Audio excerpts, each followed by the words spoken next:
Hey, I'm Rhiannon from BBQ Spit Rotisseries, and I'm so excited. We've just assembled a brand new SNS Kamado Generation 2, the most versatile Kamado currently on the market. Today I'm going to run you through what you need to do when you've first assembled it, so just before you use it for the first time, and how to season it. For your first burning, you will only need the ceramic fire bowl and the cast iron grid at the bottom, so remove both of the stainless steel cooking grates.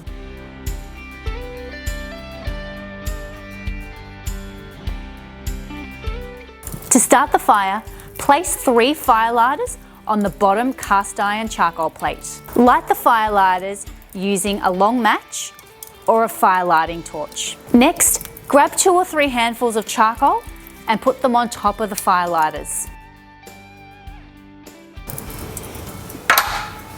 Make sure both the bottom and top vents are fully open.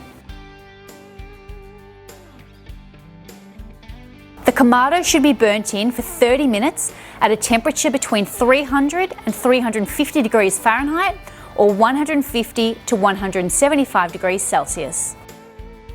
Start closing down the vents well before you reach your desired temperature, just to make sure it doesn't overshoot. It's been 30 minutes and our SNS Kamado has been sitting at 300 to 350 degrees Fahrenheit.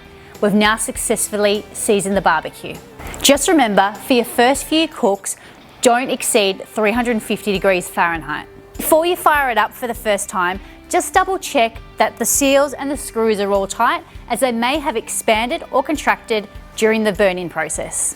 Thanks for watching, and don't forget to subscribe to keep updated with more videos and hints and tips in the future.